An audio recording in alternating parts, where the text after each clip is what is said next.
Hello, everyone. Ian and Leona. Another day in Los Angeles. Thought I would continue the conversation that I was having. I was talking about the idea of bread being a tool of oppression. I know that to some people, bread and fishes, holy sacrament,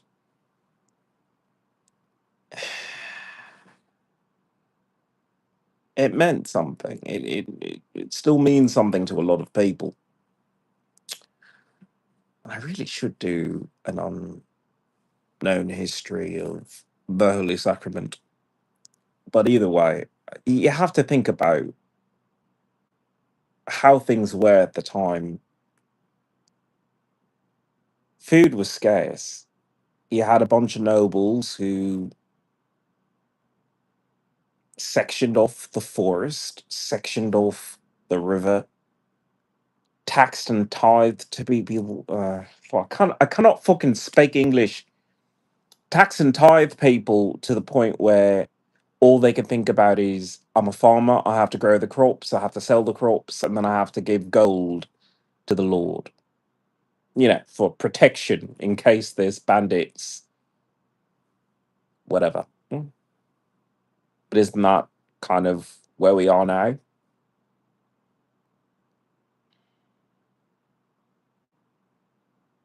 So if you're starving and the church says, no matter what, every Sunday we're going to give you some bread and we'll give you some wine too. I'm like, okay. Do you realize that people will be addicted to that? Not to mention, it's the only safe time that they have, relatively.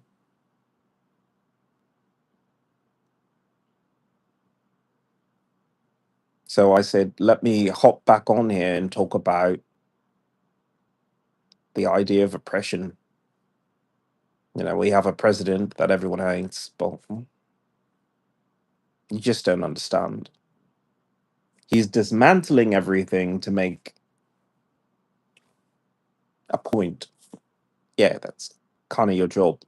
Your job is to take care of things. Just like my being a veteran, a lot of veterans, they suffer and suffer and suffer, but they don't hop on camera. They don't release albums. They don't do any of that. They're just so busy suffering.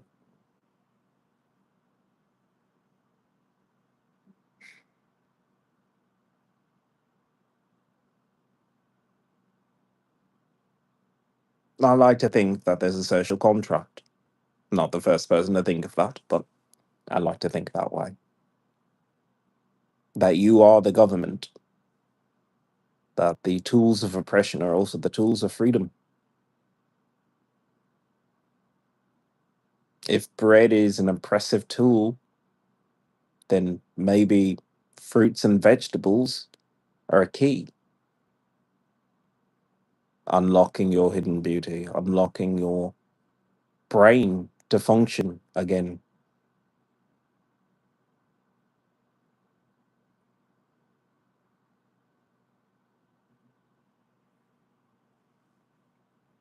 Multi chain triglycerides and all that.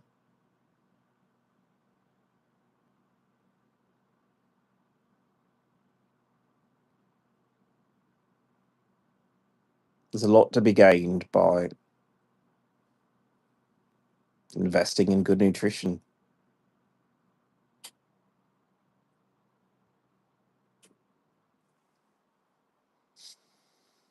Hmm.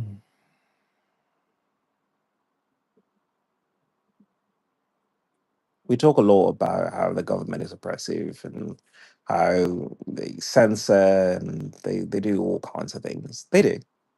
They truly do. They eavesdrop on you. They watch you when you masturbate constantly.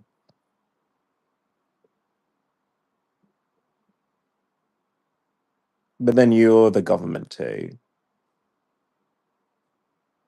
So when you think that way,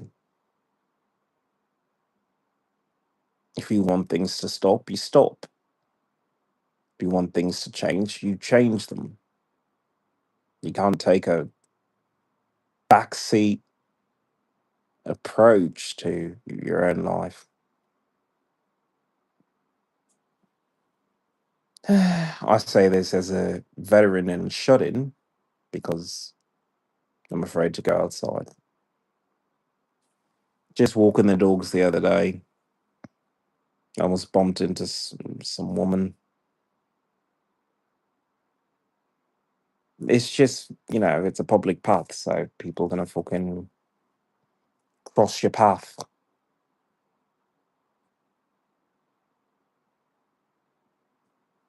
Still, I have my PTSD. I didn't freak out too badly. I did yell and curse and then hurriedly run away, but that's, just what I deal with.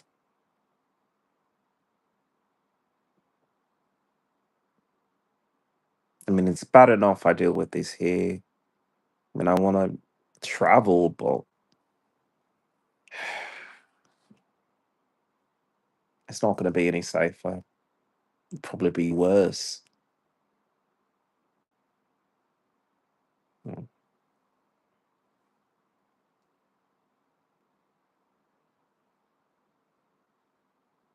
I just can't shake this feeling that for all the Trump dissenters and people who disagree with his policies, aren't you just mad that you aren't designing it yourself? I mean, you have to think he's president of the United States, but, there's that word again, plural, states. So if you disagree, you're technically supposed to go to your state and say, I need to collect signatures if I disagree, or I need to take care of this issue personally. When that man defunds or, just dismantles things like the EPA, you have to say, okay, well, aren't you supposed to take care of that? You're supposed to. Because the EPA doesn't. Yeah, they every once in a while they get a good one and, pat them on the back. Good for you, good for you. But it's not the same as, one town, one village just says, no, you can't dump that into a water here. You can't do that. But that requires people to be alert, involved. I mean, look at something like Flint, Michigan. They knew something was wrong. They knew. But it's hard when you're poor, when, all you can really focus on is, well, I got to pay my rent. I got to pay for food. I got to pay a phone bill. My hair's falling out, or, I keep vomiting every day. I have weird rashes. People just file that away in their mind. They don't say, what are you doing to me? They never do until it's too late.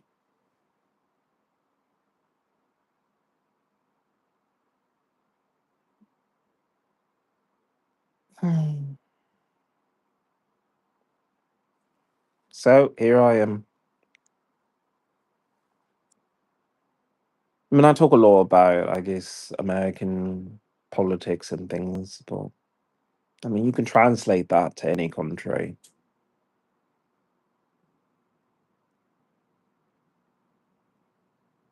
And I keep thinking that, if I travel the world and talk to environmental groups in all the major cities, I still have to remind them, why are you in the city?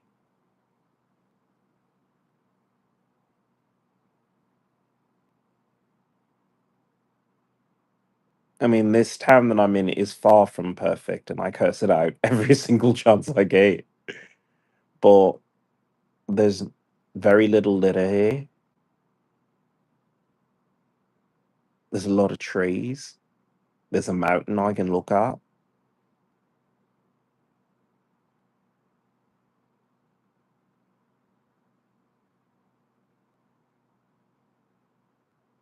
It's not perfect, but it's something.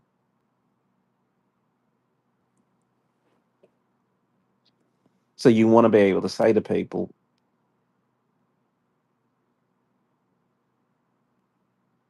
if you care about the environment, then why do you live in areas where they don't? Where your neighbors don't, look, government doesn't.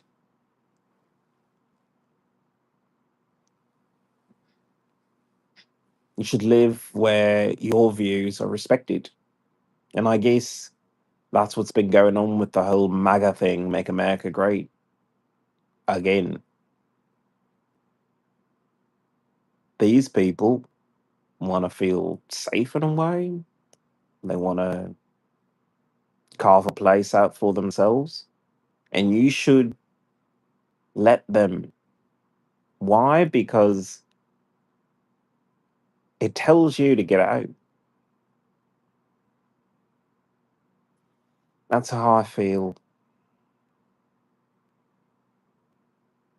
every time there's been a fucking issue in this shitty fucking town.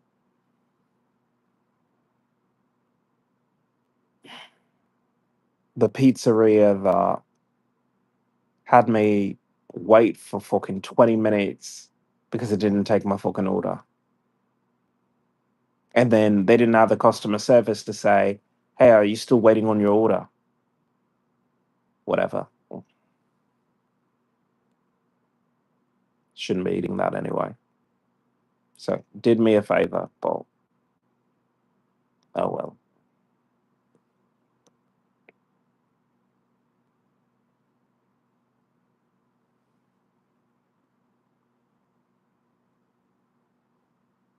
I talk about bread, and it's a love hate relationship. You grow up with it. It's everywhere. It's everywhere. It's but then you wisen up.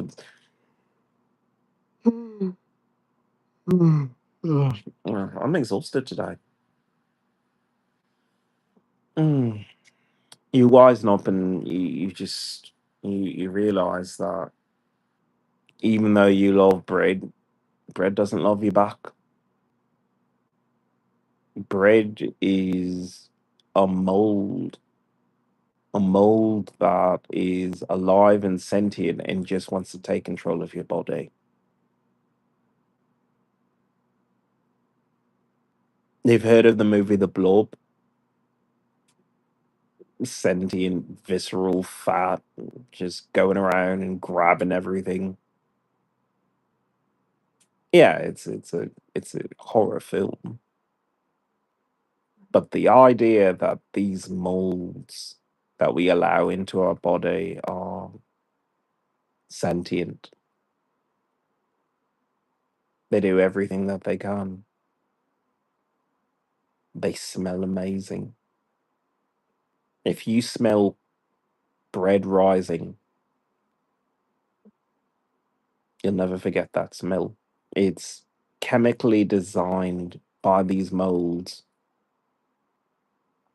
to entice you to take it inside you. How romantic. But you think, oh, you've seen mold before. You've smelled mold before. You smelled mildew. That smells awful. You smell bread. That's amazing. That's intelligence.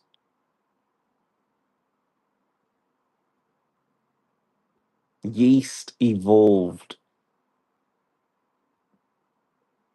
to make you want it, make you want to eat it, take it inside you so it could transform your body, take control of your body, take control of your mind.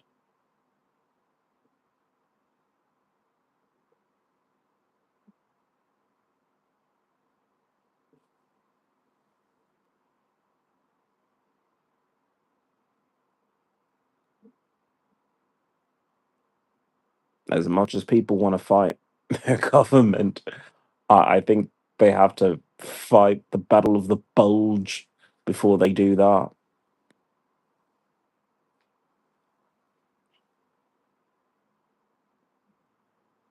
And that mold takes control of your mind. It can take control of your wallet.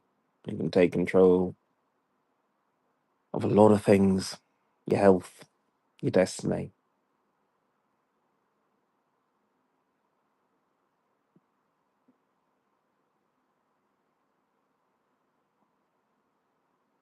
Choose better friends. Choose fruits and vegetables. Choose to live. My name is Ian Leona. I'm an environmentalist, a human rights activist, a mutant, a werewolf. Oh, I'm a veteran with PTSD from military sexual trauma, and I'm not getting any better.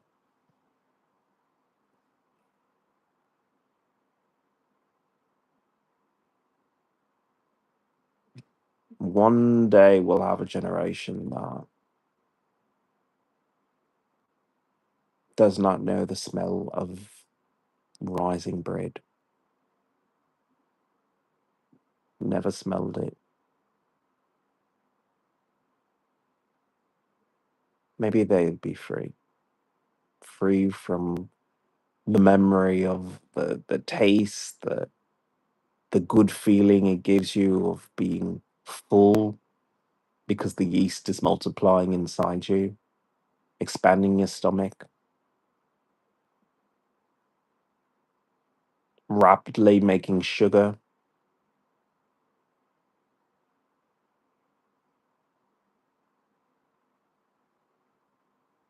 It's a clever mold. Bread is a clever mold. You eat it and it takes control of your body. And I wish doctors would say that, but they're just waiting till you get diabetes so they can sell you some insulin medication instead of explaining to you that you just need an antifungal lifestyle. Then you probably wouldn't have half the issues that you deal with.